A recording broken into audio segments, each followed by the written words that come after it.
The following was recorded in front of a live studio audience at the Studio 21 Podcast Café. This is the United Podcast Network. Hey, good afternoon. Welcome to the Friends of Recovery podcast. My name is Mike Miles, and I'm a clinical social worker, a licensed alcohol drug counselor, a retired police officer of 35 years, and I'm also a recovering alcoholic drug addict for 32 years. So I have a lot of credentials, help a lot of people, and that's what we do. To my right is Sean Kane. He's our guest today. And Shaun, you want to talk a little bit about yourself? I am, my name's Shaun, alcoholic addict. I work here at Studio 21 Podcast Café, and the gentlemen have invited me to join their show very kindly today. Wonderful. Welcome, Shaun. Nice to have you. Great to have you. Sean. Thank you. I'm Ed Chionchio. I work for Genesis House Addictions Recovery, who sponsors our show. And Jeff? Thank you, Ed. Jeff Zeizel, clinical social worker. I am the executive director of Center for Health Resources. We do treatment of addiction, work with a lot of police, and usually talk to people with purple hair. And I'm Mr. Jonathan, our producer, and you can find the Friends in Recovery podcast on iTunes, iHeartRadio, Podbean, or broadcast live on Tuesdays at 4 o'clock. Great. On YouTube. Thank you, Mr. Jonathan. And Shaun, I just wanted to start the show off by thanking you for being so gracious to come on the show.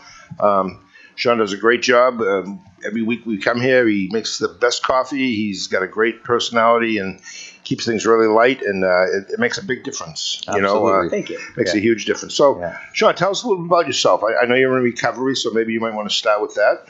I am in recovery. I am it'll be 3 years this summer since I've officially went sober. I've tried many times before that with unsuccessful results, unfortunately, but it was a matter of trial and error. And over the course of several years of using and stopping and not being able to stop using, and, it becomes a vicious cycle after a while. And it got to the point where eventually my parents said to me, "You're going to die." So they dragged my you-know-what down to the hospital, and I spent a couple of days in there, and they rehydrated my body and did some fun stuff for me, and that was the day that started a new life for me, basically. Wow, that's wonderful, wonderful. Yeah. Did you want to be in recovery prior to that? I did. I know I did, because there were so many attempts of me trying to stop. It was definitely not my first time at all. I don't think I was necessarily ready, but deep down I definitely wanted to stop. The physical aspect of it just kept me going and going. Now, Shaun, what was some of the things that brought you into recovery, or was actually started using? I know we talk to you every week, and you say you start drinking at 13, that's or 12, and that's kind of the kind of leading edge of everybody, using, and that's when I started 13, and we all have our reasons for using and drinking and all that. What kind of brought you to that point? Oh, well, initially I think at 12 and 13 years old, it was a matter of, peer pressure, being cool, fitting in, and then eventually, as a couple of years go by, it just becomes escapism. Mm-hmm. Yeah. I grew up, of course, 20 years ago, I graduated high school. Things were a lot different back then. Sure. Being gay wasn't anywhere near as socially acceptable as it is now. Mm-hmm. And I was definitely teased and tormented in high school, and it was just an easy way for me to go home and forget. A relief of all the BS that you go through, right? Yeah. And it is. It's relief. Yeah, you have temporary relief, unfortunately. And it is a different world now. Obviously our show is based on gay men in recovery, and we all, recovery is for everybody, not just the cop or the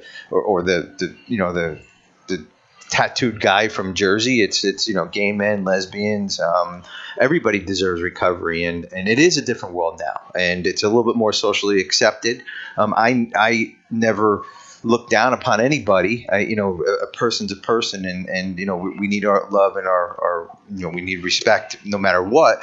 But I couldn't imagine being a 20 years ago trying to kind of have that life, and then kind of kind of hiding it or whatever the I don't know how you No, you're do right. it, but and then trying to trying to live the right way, you know what I mean? Well, the right way that everybody thinks you should live, there is no right way of living. There is, there's the healthy way, but health is different from all four of us here, how we grew up. I know we were talking earlier, Shaun, how old were you when you obviously started drinking? We were 13, but did you know you were gay at the beginning? And maybe this will help some of our gay viewers out there, maybe help them get into recovery that's going through the same thing you went through. I didn't necessarily know that I was gay at a young age. I knew that there was something different about me. I knew that I always wanted to play with the girls and not with the boys. Mm-hmm. I always had my best friend was always a girl. Is it true you sung a lot of Broadway shows? Here comes all the stereotypes, guys. There's a lot of stereotypes I'm just asking. I do fall into and a lot that I may not. So. And you're a member of the local hunting club, too. Exactly. Does you guys had spoken early on in our podcast about somebody that you wanted to help get into recovery, and you bring the bottom up. Is it possible to bring the bottom up on yourself to be able to help trigger getting into recovery? What a great question. And I believe, just from my own experience, like Shaun, I tried many times, I'd be riding around drinking out of a bottle, snorting lines of Coke. Some nights I'd throw the Coke out the window. This was it. I'm going to stop, and 2 hours later I'd be on my hands and knees looking for the bag while traffic kids are going to school, I think the bottom is different for everybody. And I really believe that when you have a real desire to get sober, you can. However, things do happen, I think, sometimes where family members intervene, or you have a catastrophic event, you might get arrested, or something could happen where, reality just slaps you in the face, and then you realize, this is it, I have to do it. Mm-hmm. And I think that would be bringing the bottom up. Jeff, what do you think? Yeah, that's an excellent point. Everyone has their own bottom, as you had said. So for a person, it may be a drunk driving arrest for an individual, or just waking up hungover and having their children find them passed out in the living room and being mortified. For another person, it's becoming homeless. And we know people who end up in terrible circumstances. They get arrested, they harm someone, they lose their job, they have physical injuries. So for others, that's the bottom line. I do know that as an individual who's done interventions, one of the things we talk about is for the family members to set, very strict consequences. So if the person doesn't go to treatment, they're going to lose the apartment. They're going to be thrown out of the house. Their tuition at the university is not going to be covered. It forces their hand. Mm-hmm. But, an interesting thing that you had mentioned, Shaun, is that, while you were younger, you were being teased. And we also know that, many people who have addictive disorders, probably 75 to 80% of them have an underlying problem with depression and anxiety and trauma. So many people go to using because it's a way of self-medicating. And as Ed mentioned, sort of a, quote, temporary vacation. You feel better at the moment. We also know that, we look at addiction as an illness, and we don't want to stigmatize people. And one's sexuality is also part of one's personal experience. And unfortunately, in our society, we often will stigmatize people. And there are those who are very judgmental about that. So, it becomes a double-edged, issue where you're not only dealing with addictive disorders, but you're also dealing with, how society will treat you and your own personal sort of coming to terms with your sexuality. But I wanted to ask you, how were your parents with both the sexuality and then the substance abuse disorder? My parents are both great. They're in my adult years, they've become two of my very good friends. I speak to them every day, and they were wonderful to me when I told them I was gay. My dad gave me the typical "you're my son and I love you" speech. Nice, and good. My mom told me she knew I was gay since I was 8 years old. And you just had to catch up. Asked her why she didn't tell me, and she said it was my journey to find out, that it wasn't for her to tell me. I like that. And by the way, sister Shaun, the same. What's not to love? Yeah, right. Exactly. Well, and to kind of go back to what Jonathan was saying, did you bring your bottom up, or was there something that kind of brought you to recovery? Was it all the stuff that you were putting up with? Was it an intervention? Was it what was it? Was it parents? Was it? It was sick and tired of being sick and tired, like we say in a room. exactly. Or I think there's also, I don't know if you agree or disagree. I think that you can think you've hit your rock bottom many times, and then all of a sudden you're like, whoa, this is even worse than the last time. How am I hitting my rock bottom again? I thought I was done with this. Yeah. So I think toward when I finally did get sober, I think it was a matter of it just being such a vicious cycle of using drugs when there was no drugs, going to the liquor store to get alcohol.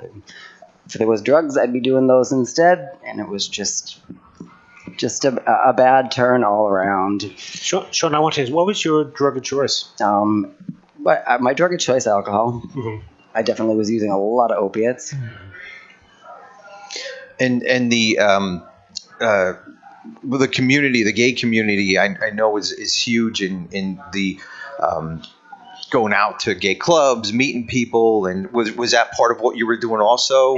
When I was young, yeah. When I was about 17 or 18, I started going to clubs and to raves, and would be going down to Boston and to New York and to Connecticut and having all the fun we could possibly find. Yeah. And I think within the gay community, it's a matter of, with stigmatizing and one bad apple giving a whole lot the bad name or whatnot is people focus on the negative and they see this gay person doing this, and that's what every gay person does. Yeah.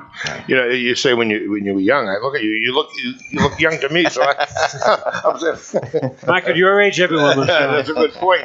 But You gotta out me on my age. no, I'm not. We already did the math. Right. I'll be 40 in May. You can send me. You look good. You look great. Well, Mike's going to be, 42? 42. Yes. Excellent. Yes. With how many years experience? That's my waist size. No, but I guess my question would be, so you've been sober almost 3 years, coming up on 3 years, and I mean that's a huge accomplishment. It's congratulations, number Thanks. one. Staying sober one day at a time it can be a struggle, but how much has your life improved? Like, do you lay in bed at night or in the morning and just kind of gather your thoughts and think, boy, I'm in a good spot right now? Absolutely. You have a lot of gratitude. Absolutely. Right. Well, 3 years will be since I've quit alcohol. It was 6 years. It's been over 6 years since I stopped doing opiates and drugs, whatnot. That's wonderful. So then I thought, being the Superman that I am, after I quit drugs, I could continue drinking very, very socially, which works for about one night. Yeah. And then the next night, I'm like, ready to go for the next week or so. Now, for the person in recovery that may be using opiates and also drinking, is there something to giving up? Maybe, Jeff, this is a question for you. Is there something to giving up one at a time, or is it something you have to do both of to really be successful? That's a great question, because many people say, oh, my primary drug of choice is opiates, therefore I won't have a problem with these other substances. But we know a drug is a drug is a drug. So if you're in recovery, you can't pick and choose which drug you're going to use and which drug you're going to recover from. And it is interesting because opioids will kill you faster. However, alcohol kills more people in the United States from all the drugs combined. Mm-hmm. So we know statistically last year in the United States, 35,000 people died in just drunk driving accidents. There's millions of people who die from alcohol-related illnesses, cardiovascular illnesses, cirrhosis, accidents. Most of boating fatalities are alcohol-related. So there's literally millions of alcohol-related deaths.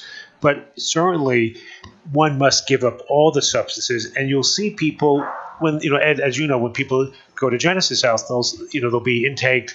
The doctor will interview them. So, what are you using? Let's have a detox protocol. Well, I'm on opiates. Well, what about alcohol? It's not that much. The alcohol will sometimes be masked by the other substances, and you don't always see what people are going through. It is interesting how certain populations and communities will have a particular drug of choice. Mm-hmm. So particularly, I see a number of patients who are gay, and their drug of choice tends to be methamphetamine. Definitely. And, so they think, well, that's just part of being gay. It's gay sex. It enhances it, etc. But, that's a stimulant. It's like cocaine. And then, of course, when you get so high on a stimulant, you got to take something to come down. So they'll use other drugs like alcohol. And maybe that's been, something you're familiar with. But, clearly, as Jonathan asked, you must stop all the drugs at the same time. Yeah, absolutely. Real quick, I want to give it out our 800 number to get a hold of any of us on the panel here. It's 800-989-6504. That's 800-989-6504. If you have any questions or whatever you want, whatever you have for us, you can always get a hold of us at any time at that phone number. That is true. There are communities that have, I work with firefighters, we work with cops, I work with kids, we work with the gay community, we work with a little bit of everybody, and they do have their little niches as far as drugs go. We're always talking about doom and gloom and statistics about this and this one dying, that one dying. I like to shift a little bit here and talk about the fun in recovery. I remember my 3 years. The first 5 years of recovery was amazing. We would go to AA dances. We would go to you could dance? AA. No, I didn't dance. He would just go and watch. I would just go. Yeah. Watch other people dance. Yeah, I watch other people dance. Yeah. And we're always talking about Narcan, this one dying, that one dying. But I remember all the fun I had in recovery, and you being 3 years is wonderful, but it's still new in recovery. You do still have to go to meetings. You still have to talk to your sponsor. Even 24 or 30 years later, we still have to do the same thing. But what are some of those fun things that you do, especially being a gay person? You would go to clubs trying to find a relationship. I'm sure that's kind of was the par for the course, I guess, as you would say. What do you do now to kind of just have fun? I do a lot of the same things. I just do them without alcohol. Okay. Or drugs. Yeah, good call. Because any addict will tell you, that when you want to use a substance, you'll find a way to use that substance. Yeah. So I would just make sure that alcohol was incorporated into my day. It's some fun. way or somehow, no matter what the activity was. So. Yeah. Oh, that's a great answer, because I really believe I like being around people that are having a good time, people that are festive.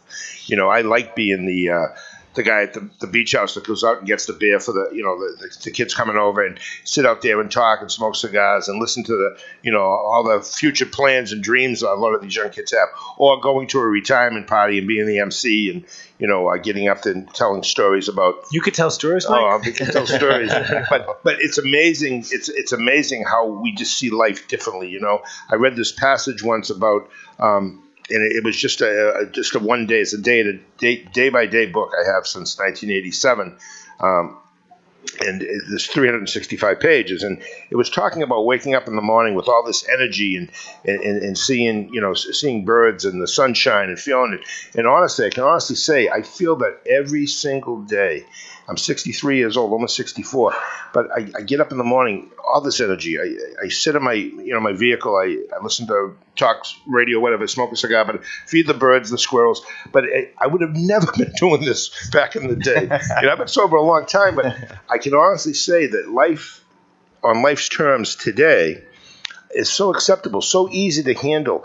I'd break a shoelace when I was using it. I'd want to kill somebody, putting my fist through a wall. I was totally insane. But can you relate to what Absolutely. I'm saying? It's like the smallest situations give us the anxiety. Right. Yeah. The mountain and a molehill type thing. Right. You know what I mean? And okay, I'm sorry. No, I was just going to say, it's interesting when they do statistics about the percentage of people in the U.S. population who have a substance abuse disorder. I think it's underreported, but they say it's approximately 10 to 12%. When they do statistics of the gay community, it's 30%. And if you think about that's one, of course, it's 30%, 1 out of 3. And when people back in the day wanted to, socialize with other members of the gay community, where did you go? You pretty much had one place, gay bars. Mm-hmm. Where did heterosexuals go? Everywhere. Everywhere, yeah. So the central focus of socialization was really around drinking or other substances, using drugs. Such a good point. Yeah. Absolutely. You run into an old friend that you haven't seen in 10 years, and what's the first thing let's go get a drink. Yeah. Let's go get messed up. Yeah, exactly. So But one of the points that Jeff. Mike made was that you feel good about your recovery because you have a sense of first of all, you feel good about yourself. Your self-esteem improves when you're using and doing unhealthy things. You just start disliking yourself. Mm-hmm. So that contributes to ongoing use because now you feel bad about yourself, and you put on a happy face sometimes, but you're quite frankly remarkably unhappy when your life isn't going well and you're doing the wrong things. Right. So we know that people who have quality life one of the most important things is socialization, a social group. So we belong to different groups. So the research that was actually sort of recently talked about in the National Geographic magazine in November, the whole article was on happiness. So they identified 3 countries in the world that had the highest rate of happiness: Denmark, Singapore, Costa Rica. One of the universals were people belonged in groups. So in Denmark, 60% of the population belongs to a group, a book club, a gardening club, a bicycle club, a running club. Exactly. Ed and I run it. Mike would join a cigar club. But it's interesting. So what's AA? What's NA? It's a club. Yeah. It's socializing. And you feel better, like, oh, I'm not the only person who's dealing with this. I have these friends, they actually care about me, and we're dealing with both an addiction and, a gender question or identifying yourself as gay. You want to be with others who can help negotiate those. Absolutely. And that's a great, we do identify ourselves as certain, like runners, we're runners, exactly. We're cigar smokers, eaters work. Yeah, exactly. For some of the folks out there that might be new to this, and especially the gay community, is there gay AA meetings or meetings where that, because I know there's meetings that, that we get together, and have you ever attended one? There are many of them. I don't have to ask one. Just one. To be honest with you, here in Salem, New Hampshire, there isn't one. The closest ones I know of are Manchester and Boston. Mm-hmm. Like I was telling you earlier, when I go down to Provincetown, they have meetings that'll have hundreds of people at them sometimes. There's no heterosexuals. Like, wonderful, right? There's nobody. We don't turn them away or anything. You're very welcome. You don't need to some of your best friends are heterosexual. Yeah, right? I know a heterosexual. Yeah. True here. and they're just like every other meeting, but like some of the police officer meetings, some of the first responder meetings, you guys can identify with each other without being judged, without the old timer sitting in the back room saying, talking under their breath, and that's still it's still out there. Right. That is still out there. That stigmatism, and just like I call that designer recovery, because I know in early recovery I did have an AA meeting just for cops. And a couple of those guys have passed away. I'll mention his name. The anonymity is gone. But Frank Waterman was a great friend, a great detective. He worked in Lowell, and he got sobriety, and he just held on to it. And I knew every Sunday night I'd go to a meeting, my home meeting. I've been going to for 32 years. I knew Frank would be there, and we had other guys would come because they were afraid. They were afraid that people were going to see them at regular meetings, and they were cops, and they didn't want to be seen. And I was very fortunate. I grew up in Lowell. I went to meetings in Lowell. I never had a problem. And I was a little worried sometimes. I saw people I had arrested and some pretty tough characters, but they were in recovery themselves. But that was like designer recovery, and it is good in a way, I think. But the other stigma is just to go to any AA meeting. You can find them anywhere, And I think it's good to have like a kind of a hodgepodge of a smattering of different types of meetings, Absolutely. And if you can expand a little bit more, Mike, on the anonymous portion of it, what does it mean to be anonymous? Well, that's a good point. And the literature, the AA literature, the big book, the steps, it's kind of a way of life. It's a guide to what normal people do, to having a normal life, and it basically the steps are so important. Steps 1, 2, and 3 especially, because first of all they tell you that they tell you exactly who you are. Step 1 tells you that you're an alcoholic or a drug addict. In my case I'm both, but and those steps are important. But I think what I like about being anonymous is that I never worried about whether people saw me or not. My first couple of meetings, I might have wore some Varney sunglasses and a baseball hat. I thought I was the guy, Mike, they don't even make Varney. I know. That's how long ago. It was at the time. But I would go to meetings, and then because I was a cop in recovery, I got a little notoriety. And I had mentioned earlier I was on the World News Tonight with Peter Jennings. I had photographers at my house, a team from New York, Beverly Wilson. Beverly Johnson was the producer, and she came, and it was, I was a little nervous. I called my sponsor. I said, hey, I'm going to be on this TV show, and I'm talking about recovery. And he said, well, that's great, but just don't let that get to your head. They want to talk about cops in recovery, and this is an anonymous program. I said, well, I'm not going to mention anyone else's name. But it made me realize that sometimes you know what? Being anonymous is good. You know, I've had people that I've helped out over the years. They don't want to be known. I mean, they're lawyers, they're teachers, a chiropractor. You know, athletes. I've had 2 professional athletes sit in my office. They've gotten well. One of them said to me, "Hey, I'm going to send you a picture of me. I'm going to autograph it. I want you to put it right next to Larry Bird." Professional hockey player, and he's still doing well. You didn't see Larry Bird, though. No, I didn't see Larry. Yeah. But the other one, who was a football player, said, "Please, you know, I'm going to give you a check. It's a money order." He didn't want to even give me a check with his name on it. But I really respect that. And how do you feel about that? Do you feel like anonymous is something that you need to have? I don't feel it's like I need to have it. I appreciate having it, but when there's times like this where I feel like using my voice or my story is going to help somebody, impact somebody, or even just shed some light on something for someone, then that's the gift. So it's a personal choice to be anonymous. It's not up to you it wouldn't be up to me to talk to somebody about Ed's issue. It would be up to Ed to talk about Ed's issue and me talk about my issue. Ed's team of psychiatrists who are diligently working. That's right. As we speak right now. As we speak. Yeah, absolutely. You know, the saying in the rooms is that, you know, you can say you were here, but you can't say that I was here. And I respect that. Right. And I wear, like I said, my recovery on my sleeve because I want everybody to know. Me too. You know, I don't wear it as a badge of honor. I just want people to understand that there is help. You know, some guy like me, all 3 of us sitting here, I'd never imagined I would be sober, and I'm sure we think the same thing. You know, correct. Our life was really shit. I mean, if I can say that. It's your podcast, buddy. It was unmanageable. I guess that's what they say in the same. But Jersey, we say shit. So, but You're from Jersey. I'm from That's Jersey. 2 $5,000 fines. So it's not a badge of honor, but it's also not a badge of horror. No, not. It really not needs to whatsoever. stay neutral. It's Right. it's humility. It's dealing one day at a time, and it's following the steps. Absolutely. Right. And there's no rules in AA. There's no leaders in AA. You know, the beauty, Jeff, what you said was so profound. You know, and here I am sober a long time. But you're so right. It is an organization. It's a group. And from people from all walks of life, you know, from all sexualities. So I've sat in meetings with back 30 years ago with guys, big burly guys wearing skirts and heels and pocketbooks, you know, and you wouldn't say nothing to them because 1, they were big and burly, number 1, and I'm not that big, but 2, it just was like, who the heck is this? But out of their mouths would come something that was so important. One guy, he passed away, Kevin McCluskey, and God bless you, Kevin. Kevin would come, he'd wear a skirt, he'd have heels one day, next day he'd have on a lumberjack outfit.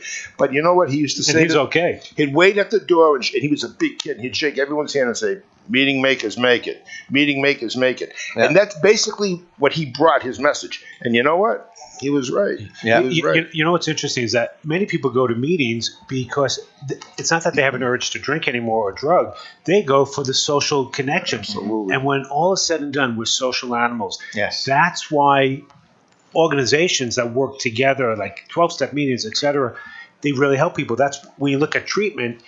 People, the most effective treatment is group therapy in a 30-day program where you get to know each other, and then you all of a sudden you think your life is tough. You hear someone else's story, you have gratitude, or you can help someone, or you relate to someone. So there's a lot of benefit by the social interaction that we have. We're connected by human beings. It doesn't black, white, gay, straight. We're connected by human beings, and such a good point. Yeah, and that's what we are. We're we all, if we all cut ourselves, we all bleed red, and we all suffer feelings. We love people. We want to be in relationships. That's what we do.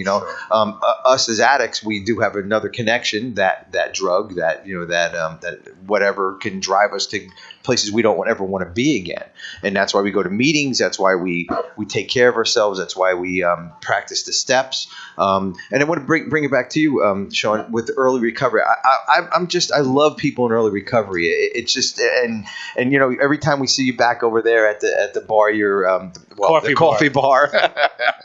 There's no alcohol here. At the coffee bar, you're always so happy, and you're always so willing to. What do you what do you want? And you just kind of shine, and it's great to have you on here. And 3 years ago, were you like that? Were you shiny? Were you sparkly? No offense. Were you shiny and sparkly way back when? Only on Saturday nights. I had to throw one of those in there. Sorry. Well, I've been working in the restaurant business my whole life, so I've always been paid to smile and be happy. But that's out in the dining room, behind the kitchen door. That doesn't mean that's what's going on. That doesn't mean that I'm not running to the bathroom to get high or whatnot. Depending on the time frame of my life, it could have been anything. You know, I definitely was happy. I just didn't think that the rest of the world wanted me to be happy. Mm-hmm. So I know I was masking a lot of that and just not knowing how to deal with things, and I don't know. So when we see you back there, this is more genuine now than it was years ago, and you're happy because you can be who you are inside. Because I'm not thinking, is it time to go? Is it time to go? I need a drink. I need a drink. I need a drink. Is there anything? Has anything happened in your life as far as a higher power? Are you involved in a church? Great question. Yeah. Great, Sean? Me? Yes, absolutely. I didn't think, I was raised Catholic, my whole schooling. I went to CCD every week, confirmed Catholic, and then I got away from religion for many, many, many years. I didn't think I would ever be in a church again, and now I'm at my church every week, and I serve as part of one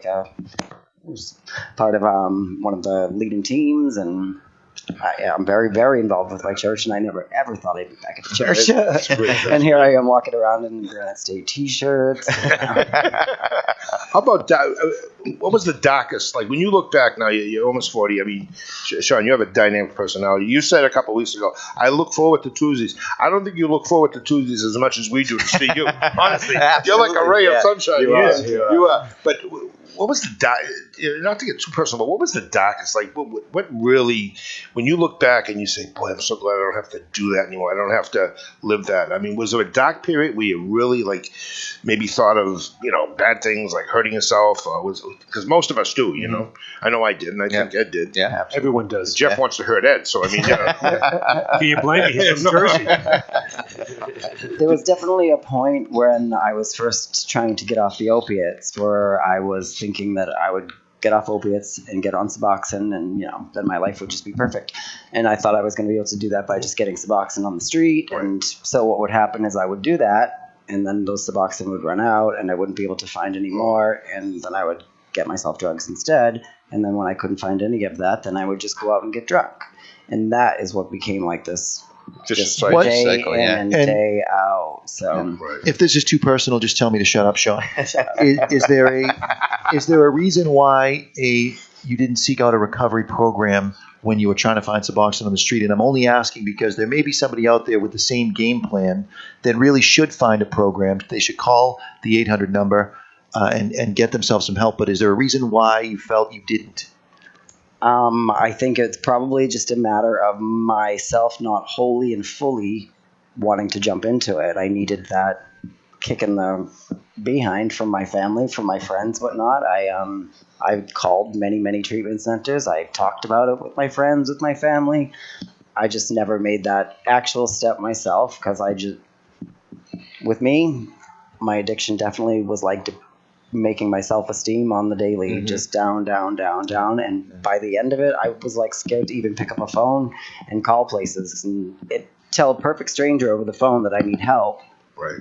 When I thought I was masking this to my closest friends and family. And the self-esteem gets kicked out the door. You can mask it, you can make believe you have it, but when you use and your life is kind of upside down, you have no self-esteem, and it's just it's rough to try to kind of feel good, trying to not to go to those dark places, not going into that vicious cycle. Real quick, I want to give out the 800 number. It's 800-989-6504. That's 800-989-6504, and that's to get a hold of us, any of us on the panel here.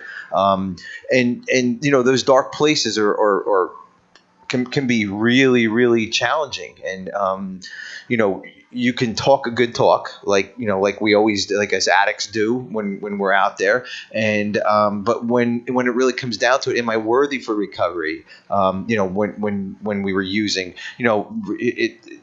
other people get it. I'm not as bad as those other people. You talk yourself out of a lot of things. I made those phone calls too. On a phone with the detoxes and people and but are we worthy? And I love the self-esteem part you brought up. That was a dear friend of mine, John Kelly.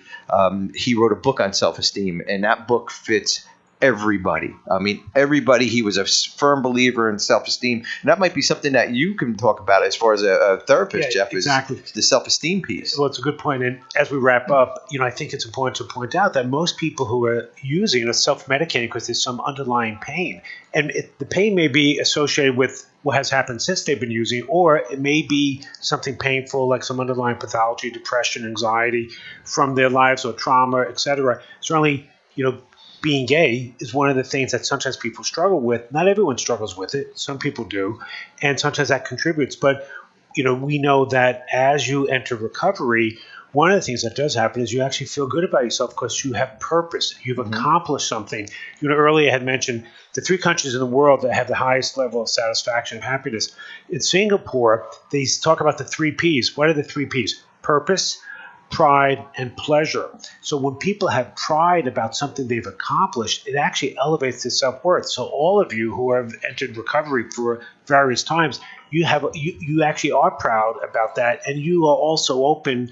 You can self-disclose. Why? Because you feel like, hey, I came from the dark side of my life, and I'm out on the light, and I feel so much better. And the other part is, by doing this, you can feel like you can help others. And we know that one of the things that improves self-worth is altruism. Helping others allow us to feel good about ourselves. Well, that's in the recovery of AA, too. The 12th step is to carry the message, to go out and help other people. And you know as well as I do, Jeff, and you're not in recovery, but you know what? You're as close as anybody I've ever met that is so giving, honestly. How many people have come into your office and they've left without leaving a nickel? Same here. We've done it. Still chasing. My family always says, Dad, you give it all away. But you know what? It is something to give away. Yeah. Shaun, before we close, what would you tell somebody out there struggling with addiction? And someone that might be gay or that might be a lesbian, somebody that maybe hasn't come out or maybe is afraid to come out or even to admit they have a problem. Because I really believe if you think you have a problem, you do. And if if you do think about it and you think you might need help, more than likely you do. So what would you say, Shaun? I would think probably the best thing to do is realize that although they're connected, that they're 2 separate issues, that your addiction and your sexuality, although they might be exacerbating one another, that they're not the reason for each other. They go hand in hand sometimes, but just because I'm gay doesn't mean I'm going to be an addict or vice versa. Right. Yeah. So when you separate the two and you say, okay, I need to get clean and I need to deal with being gay, then they become 2 smaller things to tackle as opposed to the one big thing. Well said. Great analogy. And also there are treatment centers out there for strictly for gay people. I know there's Pride, right? Isn't there Pride out there? There's a couple treatment centers that just deal with gay men and women that need treatment. And is that something that you went? I don't know if I personally want to get, but is that something that you went to? Or I did not. I did a 2-week rehabilitation stint myself, 2012, and it was all straight people. There was one other gay guy there, but that was definitely like a huge concern of mine. Like I knew that there was 50 people there, and I think 3 or 4 of them were females, and I don't know, it was not a comfortable situation. It turned out to be great, and I met all kinds of great people who I'm still in touch with, Good. It ended up being a very great experience. But so your fears didn't actually come true. No. Right. Good. Well, as they say in AA, we need you, we want you, and we love you. And a lot of people don't hear that. They hear "get out, see you later, screw." This is. One more time with the number, Red. I think that's important. The 800 number is 800-989-6504. That's 800-989-6504. For any questions that you may have for the panel up here, we can answer them. And also like to thank Genesis House for sponsoring us, for making the show possible. Sure. And Shaun for really, this was a big step for you to come up here and really kind of talk about it. We spoke about it a couple times, and you kind of committed to it, and we applaud you. Thank you very much. And we appreciate you. We appreciate you being here, Shaun. My pleasure. Awesome. Thanks, Shaun. Thanks, Thank Shaun. you very much. Thanks, Shaun.